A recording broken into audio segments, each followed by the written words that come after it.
Camilla, there are few things that totally divide us.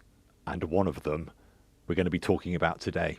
Dun, dun, dun. It's, wait for it, drum roll, Tony Blair. It's Tony Blair!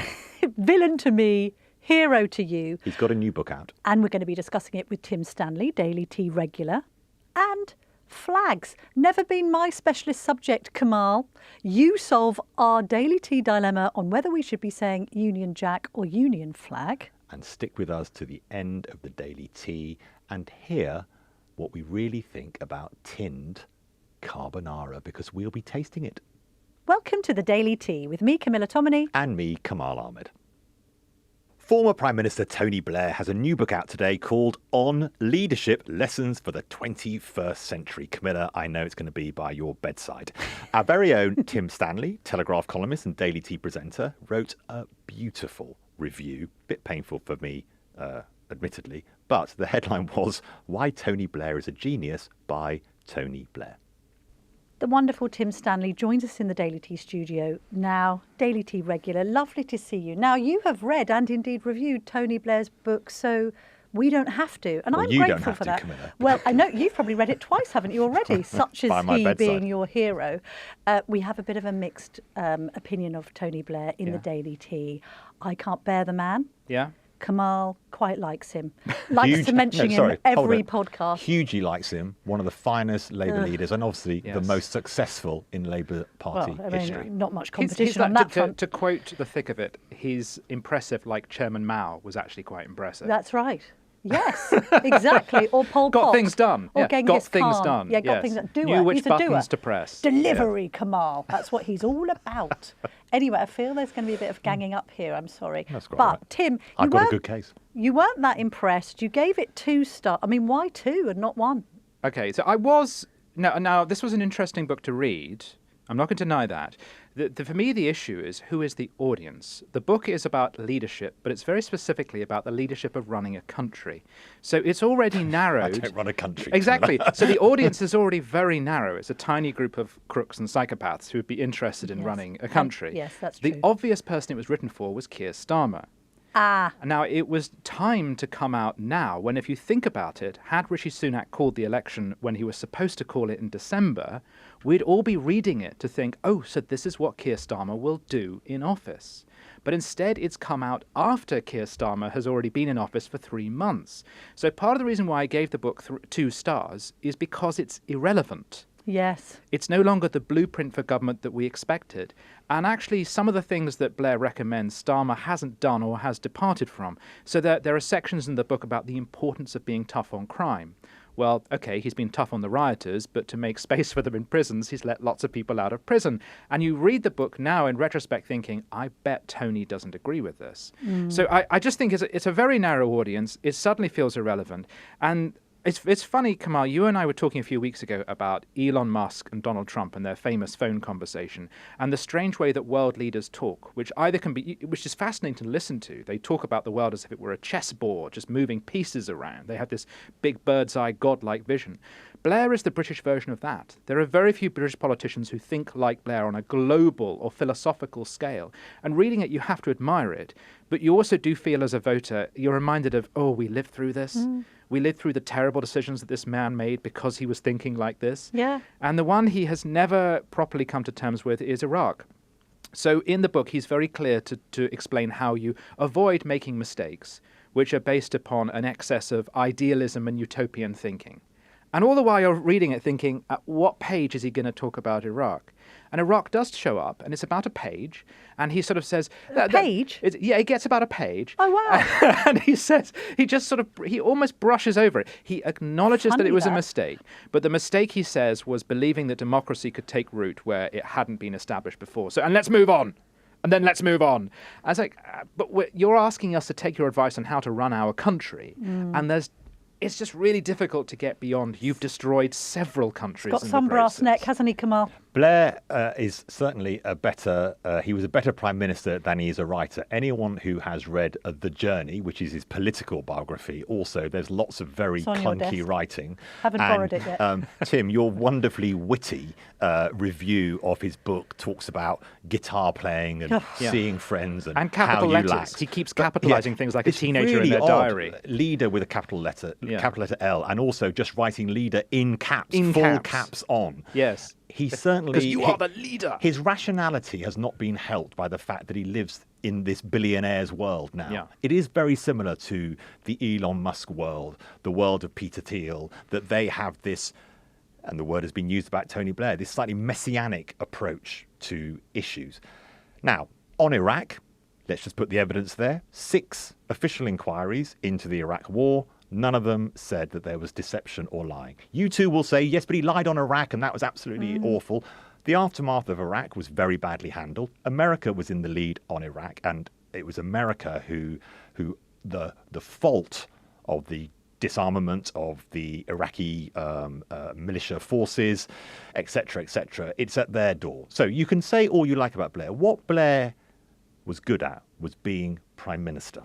And he won 3 elections. I find it interesting that the right feel about Blair and his success in that same instinctive catnip way as many people on the left feel about Margaret Thatcher. Yeah. And I think that I also am a great admirer of Margaret Thatcher and the deep thinking she did about the problems the United Kingdom had, what needed to be done, and she had intellectual heft and weight, both herself and the people around her. Blair was very similar. He had a very powerful number 10 operation. He had done some deep thinking, a lot of it led by Anthony Giddens, the academic, and also Philip Gould, who was the sort of social commentator and pollster about the need for ambition to reconnect Labour with the middle classes. He would not, as we were saying, Tim, when we chatted about this on the podcast, as you say, a few weeks ago, he would have ensured in the first 2 to 3 months of the new Labour government under Keir Starmer, if he had been in Keir Starmer's position, that he would have had something or 2 or 3 things that would have played into support from the right. His thing was tough on the causes of crime, but also tough on crime. Antisocial behaviour orders, things that people who hadn't voted for Labour could agree with. Discipline in schools, standards in schools. He was a very sophisticated politician and leader in a way that I don't think people on the right who don't like him, and many people on the right love him still to this day and voted for him, I don't think really you've ever understood. He's the least popular politician in British history. Now? Yes. So I don't know whether people on the right who voted for him in some fit of pique in 1997 actually are pleased that they did that or regret it. Yeah, he's a good politician like Thatcher was. He doesn't have an ounce of her integrity. He was somebody who pretended to be Labour when actually he was much bluer than he seemed. He's somebody who had the brass neck to wage war in Iraq and then style himself as a Middle East peace envoy. He's meant to be this big lefty that then builds up this huge property portfolio. And now he's got this kind of God complex. You know, he thinks he's some sort of genius that the world should be thanking for his contribution. Just because you're a successful Labour politician in a sea of absolute mediocrity, I'm sorry, doesn't put you on an any higher pedestal than Thatcher, who was actually really transformative. And I think people look at Tony Blair's legacy now and feel it's unravelled. I don't think they say that about Thatcher. If I can find a third way between those two views. Very Anthony Giddens. Lovely, Tim. Nice segue. I think he is a product of his time. I mean, the comparative leader is Bill Clinton in the United States, whose principle was having no principles. And that could result in some good policy. So there's a bit in the book in which he talks about the importance of being willing to completely change your mind. And he points out that in their first term, when it came to public services, they essentially just spent money. In fact, they did a lot of what Starmer's doing right now. They just settled with unions and raised pay. And he said, we quickly realized that didn't increase productivity. So then we went to doing the complete opposite, which was performance-related increases in spending. So if we're going to spend more money, you have to do this, plus we're going to bring in the private sector. So by having really almost no ideology, he was able to come up on the hoof with a policy that might actually fix a problem. And that's very much what was going on in the West at that time. Part of the problem with Blair's legacy is subsequent politicians have tried to imitate that. And they've tried to do it without Blair's magic. And I really don't like the man, as is clear from the review. I don't, and I don't agree with him. And I think he was a disaster, and I disagree with you about Iraq. But I will acknowledge that he is quite compelling to listen to, and actually to read as well. This is clearly a very intelligent, charismatic man. The problem is that successive politicians have tried to copy his principle light style without the personality. So we've just ended up with Cameron. Yes. And people who just came across as just not really standing for anything and being a weather vane.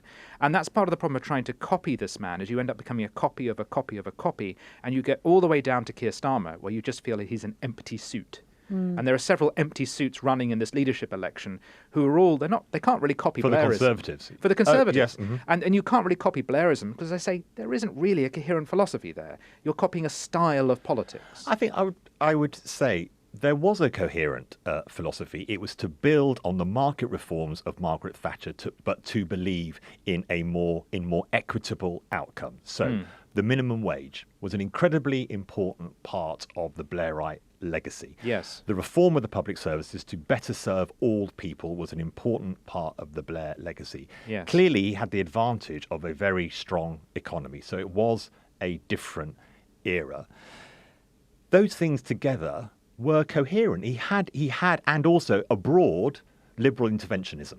Yeah. The Chicago speech that he made, I think it was 1999, that the West has to be for the long term and has to be strong about its principles and willing to defend them militarily where necessary, was part of a philosophy. He laid out things like that, which I have not seen from Starmer. And actually, Keir Starmer is much closer to the Gordon Brown approach to politics and the economy. Gordon Brown did not win a popular vote. Tony Blair won 3. Yeah, Tony Blair was definitely more popular than both of them. Definitely more popular than Brown and indeed Starmer. But if you actually analyse the legacy, what is it? The Good Friday Agreement, the minimum wage, public service reform, strong economy, okay, but it's strong also economy. Mass migration and inflating the public sector to such an extent in a bid really to get more people to vote Labour. You know, lots of people see the hangovers of Blairism now and ask themselves how it came to be like that. The mistrust of Blair then plays into mistrust of red Tories who have continued Blair's legacy rather than unravelling it. And so you now get into the situation where somebody like Liz Truss will talk about pulling on a lever of power and having the civil service and officialdom pull it back in the opposite direction. And that's what the legacy of Blairism is. Yes. And as regards things like the minimum wage, the striking thing about the book is how rarely they're mentioned. I think the minimum wage comes up twice. I think that's because that's Gordon Brown's passion, and you give yourself away by your obsessions. Gordon Brown is clearly motivated by being concerned with poverty and with devolution. Those are the two things he's spoken nothing else about since, right? Blair, much of the book is about these questions of systematic reform. Again, it's back to Elon and Trump. It's this godlike view of how do we make systems work. This isn't AI, a book. This isn't immigration. A book, I just don't think he's made. But also, can I just also add, his other legacy is mistrust in politics. His big legacy for many of us is spin. It comes back to Iraq. Yes. Whether you think he lied or he made a mistake, the point is that the big legacy for our democracy is populism, and he's very reluctant to acknowledge that. He tries to grapple with where does populism come from, and the one thing he won't say is him. He won't admit that it's him. It's because of Iraq. Which is weird because he's so keen about talking about himself and making it all about him, except when the labels don't suit him and his own version of history, which is quite different to everyone else's. It's so interesting listening to you two, and I think the evidence is not where you two are arguing, obviously, but we've had that debate. But it is so similar speaking to left-leaning people about Margaret Thatcher who don't understand what Margaret Thatcher did. I'm interested, Camilla particularly, that do you not think there are lessons to learn? And also, it can sound very patronising to the many, many millions of people who voted for him, who would no longer vote Labour now, that a modernising Labour force was actually very good for the country. And you're saying that people were just bought off because of public sector and he sort of bought the votes. No, I didn't say that. Well, you I said said that that they was built... the legacy. I can understand the rise of New Labour in 1997, not least after a period of sleaze overseen by somebody as inadequate as John Major. So I completely understand the rise of Blair and why he was so attractive. But what I'm saying is that critics of Blair will say that this inflated state that he created, and indeed he's made some concessions that he perhaps didn't quite think through mass migration as well as he could have. And indeed, I mean, it's a bit ironic hearing from Blairites talking about patronising electorates. I mean, Blair and his acolytes quite happily, including Alistair Campbell, who seems to have weirdly repackaged himself as some kind of cuddly grandpa figure, when anybody in this studio and beyond knows he's precisely the opposite, told people who voted for Brexit that they were stupid, and told people that who voted for Boris Johnson that they were even more stupid. So nobody's talking about patronising the electorate, but the whole point of Blairism was to kind of grow this state that would then be in Labour's pocket. That was the point of it, Tim, wasn't it? Mm. Well, I think that's certainly what Brown probably intended, and I think that is the consequence Started of it. with Blair, though. I wondered the extent to which Blair really was part of that project, because I think he was focused on other things. Which I come back to things like the minimum wage, or even like the equalisation of the age of consent. I'm not sure is even in the book. He has some passing reference to we help to modernise social attitudes. Doesn't really seem to care much about it or that say Iraq what. is one page of this book. But I think as I say, he's a much better leader and politician than he is author. And I've always, reading his things, I'm always a little disappointed about... I mean, one page on Iraq? I mean, as in That's explaining nuts. what happened in Iraq, the word Iraq might appear on a couple of pages elsewhere. But I'm not sure it does, actually, but I'm working from memory here. But how much does he talk about the Good Friday Agreement?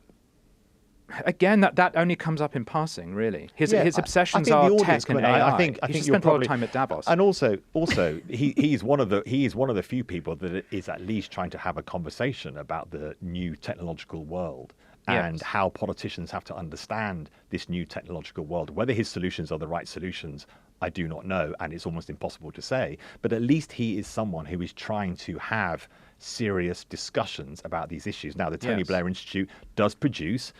They are serious policy papers, and just like the left have this grouping of faintly ridiculous pantomime attacks on Margaret Thatcher, the right has a whole series of faintly ridiculous, not evidence-based pantomime attacks on Tony Blair. And I think the right, just like the left was told, unless you make your peace with Margaret Thatcher, you will never get back into power. Unless the right understand why Tony Blair appealed to ambition, to the idea of getting on, but in a society that has a degree of equality and understands that that is an important part of being British, they will never get back into power.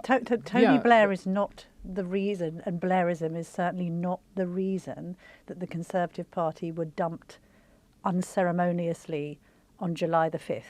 No. It's got nothing to do with it, No, and we now live in a post-Brexit era, conservatism. let alone a post-Blair era. We've moved on so much. That no right-minded righty sort of wants to have this 1980s expect the poor to digest paving slabs. No, approach. And nor are they racist or homophobic, because the modern Conservative Party is none of those things. But they believe in people of character, integrity, courage and conviction. And those faculties have been absent from Tory leadership. You had it with somebody like Ian Duncan Smith, but it was the wrong man for the wrong time, seemingly. But, this comparison of Thatcher and Blair, I think, is unfair to Thatcher, because Thatcher had a huge amount of integrity, whether you agreed with her or not. And Blair has trashed his own legacy with his subsequent behaviour. He's got the Institute because he wants to continue exerting influence. And maybe he is exerting influence from the outside. And I can wholly agree with you that a more Blairite approach for Starmer would be better than robbing pensioners of their winter fuel allowance, giving train drivers pay rises, and banning smoking outdoors. I mean, of course Starmer could learn from Blair, but Starmer's a terrible politician, so frankly, he could learn from anybody in recent history and probably do a bit of a better job. Well, actually, nowadays when people watch Thatcher videos on YouTube, they're doing so because of the clarity of her philosophical thinking. That's what's so different to the post-Blair era, is that she says, I believe this and here's why. If you listen to Blair, you actually don't get that. There is no coherent philosophy. The man's an enigma. You're right. Okay, maybe a quarter of this book is about the importance of AI and tech, but he admits in the course of the book that while he was Prime Minister, he never owned a mobile phone. I mean, Right. we had a Prime Minister who wasn't reachable by a mobile phone. I mean, that's pretty extraordinary, isn't it? He was reachable by sofa. He was It was you wanted to speak to him, you went to the sofa because it was Yeah. a sofa government. Kamal. But that strange mix of spin and honesty is one of the compelling things about Blair, and is why one is constantly drawn back to him. And I won't deny that as a character, because this is someone who you feel will lead you a merry dance, but then will tell you something really honest like that. Like, and by the way, I never owned a mobile phone. And I think there's But what's that designed to convey? I was just so connected. I didn't need 3G. I mean, what are we meant to take from that? Oh, wow. He didn't Yeah. have a mobile. How strangely, surprisingly Luddite of him. I don't think we should take too much, but I mean, the whole thing's encapsulated by he has a bit in the book in which he talks about easy wins. So much of the book is about strategy in government and the importance of thinking long term. But he also has a chapter in which he just honestly says, and you need some easy wins. And you think, okay, so what were your easy wins when you were leader? It was banning fox hunting. And he has subsequently said, I wish I hadn't done that. Right. So that was about. Look, I'm not saying for a moment that Tony Blair didn't make any bad decisions, but in terms of, it wasn't.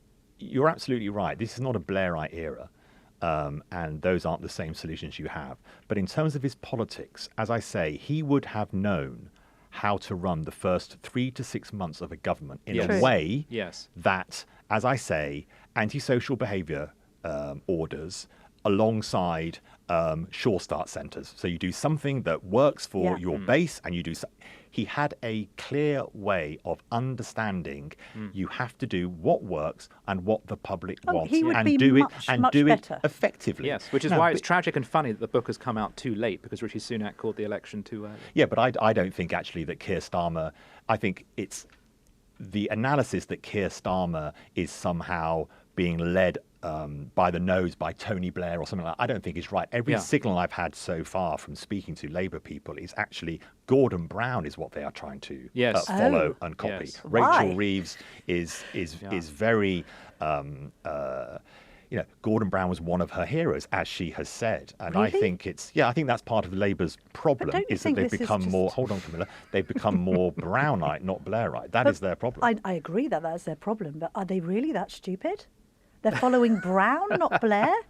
I don't think anyone is stupid, Camilla. They are trying to do something, and Blair tried to do something, and some of those things will be successful, and some of those things will Who be in their less right successful. mind In which case- politically recreates the magic of the Brown era? In which case, to sew this all together with an irony, Kamal, you have accused the right of being as anti-Blair as the left is anti-Thatcher, but there is a large part of the left which is as anti-Blair as we as we are. Yes. And they seem to dominate in the Labour Party. So when will the left come to terms with Tony Blair? Well, they've come to better terms with Tony Blair than Gordon Brown or Ed Miliband ever did. And Yeah. part of the reason that the Labour Party went into opposition was because they trashed their own record. I can't legislate for idiocy on either side of the political spectrum. And clearly, it wasn't a successful strategy attacking your most successful leader. I'm just saying, I think there is all I'm asking, because I know that you two are not going to be convinced. You have very powerful arguments. All I'm saying that there is something to learn in the way that Tony Blair understood politics that the public understood in I think a very similar way to Margaret Thatcher, something like Right to Buy. Yes. Was so smart and clever, like some of the policies that Tony Blair put in place. There is something to learn there from the two of them. I think their status, you're quite right, Camilla and Tim. Margaret Thatcher is, one of the most significant leaders in the UK's history. Tony Blair is one of the most significant leaders in Labour's history. I think those are different that's things. a good distinction. But I think there's a lot to learn from the way he did politics for the public. Well, you say he's tapped into the people, but this is an interesting revelation, Tim. He extends sympathy to Boris Johnson's staff, who he feels were unfairly judged over Partygate. Is his political antennae a little out there because the public were enraged by Partygate? I think this is Blair in his objective analytical mode, and I think he's right. What he argues is they did technically break the law, but it wasn't necessarily their fault that they broke the law because they were mandated to work together, so it was sort of inevitable. And what he argues is that this is an example of a scandal that could have stopped at being a scandal. But because Boris Johnson failed to admit it early on and own it and try and move on, it grew into a crisis.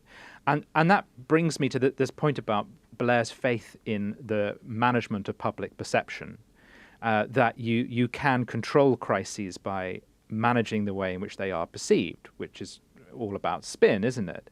And again, it taps into that feeling of Blair as a slightly amoral politician. Tim, hold on. So, the way you load your words about Tony Blair, it is perfectly reasonable that Boris Johnson, if he had come out with the facts of what had happened and didn't try and say they weren't in breach, that was his problem. That is a perfectly reasonable suggestion from a former prime minister. It's not venal, it's not spin, it's not sort of lacking in substance. It's just a perfectly reasonable point. I don't quite understand from the two of you. This has been quite a, but again, it's not management. It's just, how is a politician honest? But again, you have to read it in the context of the whole book and the style of the book. So this is a book in which he mentions, he quotes Genghis Khan, who was a pretty horrible man. Yes, you're quoting the reviews. Brilliant on that, Tim. I love it. Sometimes he quotes Genghis Khan, me to him. and then to remind us who he is, he says who did run one of the most interesting empires in history, or something like that. It's the Hitler was a good orator thing. No, Tim, what's your great line? Find your line in your review. You did a very funny line on Genghis Khan. At least he got the hordes to run on time. That was it. At least he got the hordes to run on time. I love that. Here's a question for you, Kamal.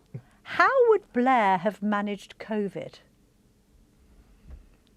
Well, you can read the book because he gives his opinions. What does he say? And what he comes out with the most extraordinary line. He says that he says, and I'm paraphrasing, but he says, I can't think of a government that handled it efficiently and swiftly that suffered politically for it. I can't think of a government that handled it. It's the other way round. Swiftly. I'm struggling to name a single government that has survived. Because COVID. say if you said that New Zealand handled it swiftly and efficiently by absolutely locking down, and now you look at the demise of Jacinda Ardern. But then he goes on to say that he goes on to imply that the second lockdown was a mistake. Right. I would prefer Tony Blair running the country during COVID than Boris Johnson, certainly, because there was a depth of governmental ability that Tony Blair had that Boris Johnson didn't.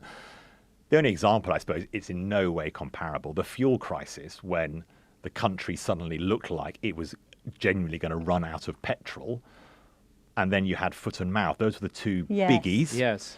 And I think for both of those, clearly mistakes were made, but they didn't become huge political problems for Tony Blair. You don't remember now and say, oh, how awful it was how Tony Blair dealt with the fuel crisis, or how awful it was how Tony Blair dealt with foot and mouth.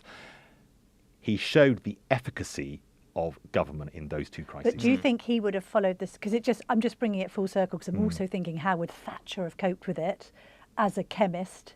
Would Thatcher and Blair have been more inclined to follow the science? I mean, it would have gone against all of Thatcher's libertarian instincts to start locking things down and stifling the economy. So if perhaps we're clear on what Thatcher would have done. No, I think so. I think it's really good. But I would most prefer, out of the three of them, Margaret Thatcher, because she actually was a scientist and therefore could have properly tested the science and would have understood things like exponential curves and repeat rates and doubling rates. She also just was an authoritarian, and Tony Blair wanted ID cards when he was Prime Minister, and another bit of the book is he's constantly promoting the idea of a digital ID card. So he retains that authoritarian core. He thinks it's one of the ways to control immigration. Digital ID cards will mean that we will all be in a position that when we go for public services, when we use anything, it will be a way of knowing, who you are and rooting your out illegal immigrants. Yes, he's actually, he's pretty robust. Asylum seekers. David Blunkett, his Home Secretary, was roundly criticised, or criticised in many parts, particularly of the left, for being very, very tough on immigration. But or more particularly asylum seekers, and they were criticised for that. Tony Blair had, and this is another thing I think was important about him, he did have a hard edge to him. Now, of course, in an era of economic growth and the European Union expansion into the East meant that we did have a real step change in immigration. Yeah. I can remember I ran for Parliament for Labour in 2005. What? I did. Yeah, no, I was a Labourite, but I was a Bennite. I hated him from the left. Sorry, I was one I of those didn't who know hate- this You about must you. have known that about me. You ran for Labour in 2005. I did. I ran for the Where? Labour Party in 2000 from my hometown of Sevenoaks in Kent.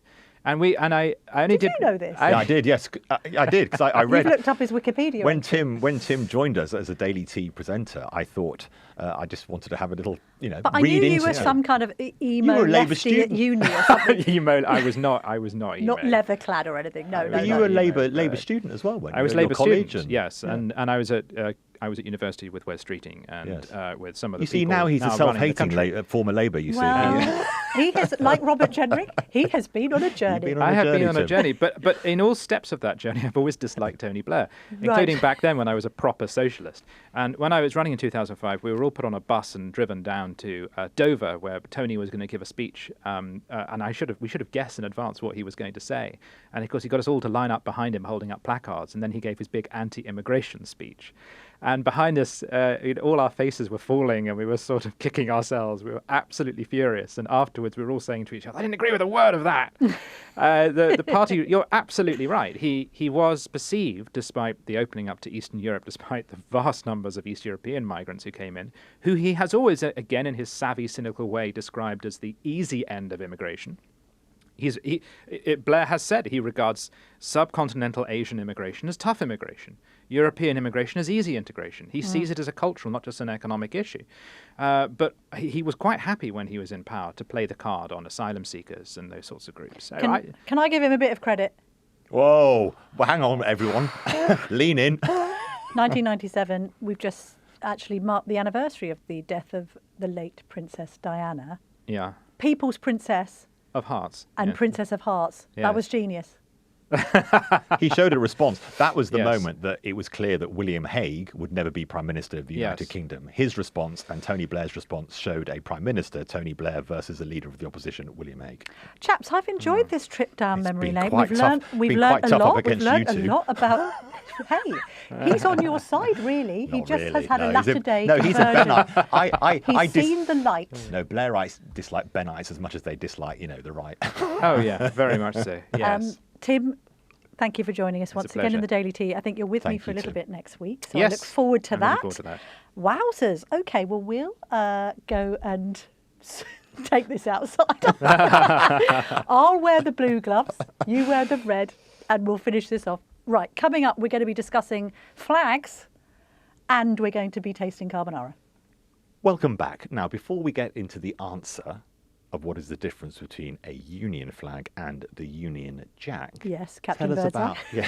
tell us about your flag disaster, Camilla. Basically, I went on Celebrity Pointless. Again, a bit like Celebrity Mastermind, the emphasis on the celebrity there, pretty loose.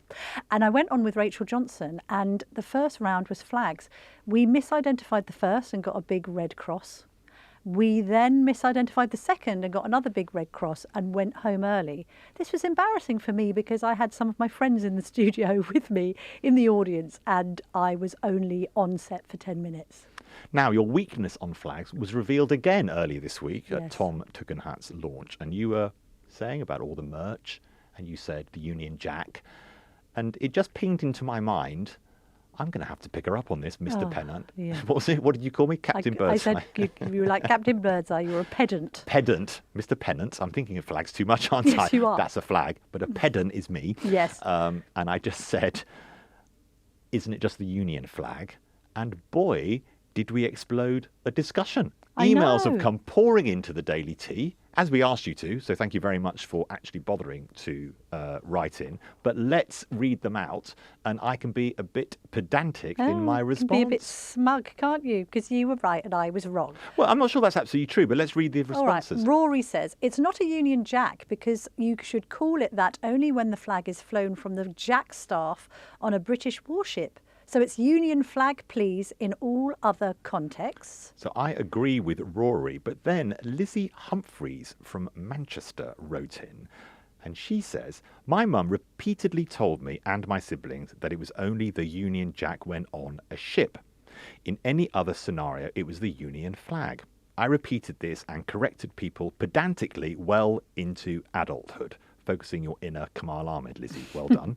Proud of my knowledge of the British flag. So you can imagine my horror when I Googled it one day, only to discover that the National Flag Institute says either is correct. Aha! Then I just started to feel incredibly out of date. So Lizzie, I'm a little bit with you. Paul Etherington, though, he actually wrote in, he stopped his car. He was driving when he was listening to the Daily Tea podcast, as lots of you do. Yes. He stopped his car to make sure he could write in safely. So thank you, Paul, for that. And he just said, definitely, thank you, Kamal. But I think we must go with the National Flag Institute, I'm not also sure we known as should. the NFI, of which I am patron. And I think we should. They seem to be the authority on this. So no. I was right, and you were actually wrong. Very grown up, thank you. As grown up as fish fingers. Coming up next, has the world of cuisine lost its marbles, Kamal? Carbonara in a tin? We're going to try it. Okay, whilst you're tasting this, I'm going to read out the ingredients. Yeah. So we've got pasta, which Really? is 45% water, Oh, no. durum wheat, This looks dodgy. semolina, This looks really water, dodgy. pancetta, salt, spices, To be fair, it's not doing bad on the traffic Maltodextrin, light front because it's got lots of dextrose, greens. acidity regulators, sodium citrate, sodium carbonate, antioxidant, sodium ascorbate, preservatives, sodium nitrate, smoked sunflower oil, natural flavouring, corn flour, I've just had some. milk, I've just had some. sugar, rapeseed oil, and just a had little some. sprinkle of parsley. Is there any parmesan? It's a bit plasticky. Okay. You discuss how you're experiencing that food, and I will then have a bite. Well, it's just a bit watery and plasticky, and how you would expect spaghetti carbonara in a can to taste. No artificial colours. It's good on the traffic light front. It's greens. It's all greens bar a bit of salt, and it's 171 calories per half can. Thoughts? I'll have a little bit more. I think it's an improvement on sort of spaghetti hoops of my childhood. Oh, I love a spaghetti. I would say that you're home late at night, haven't eaten, tin of that in the micro. You're 25, you're a bit of a student maybe still. I think it would fill a hole, wouldn't it? Fill a hole in the floor. Jesus, you could cement with it. I'm not sure whether Heinz might need to rethink that. I mean, just channeling my inner Italian heritage, as you know, which is, it's strong. It's a few generations removed, but that is not something that any right-minded Italian would ever want to serve or eat. But is it a convenience food that gives a little bit of a different dimension to people who just want beans on toast? Yes, it ticks that box. Do join us with Delia Smith tomorrow, 5 o'clock.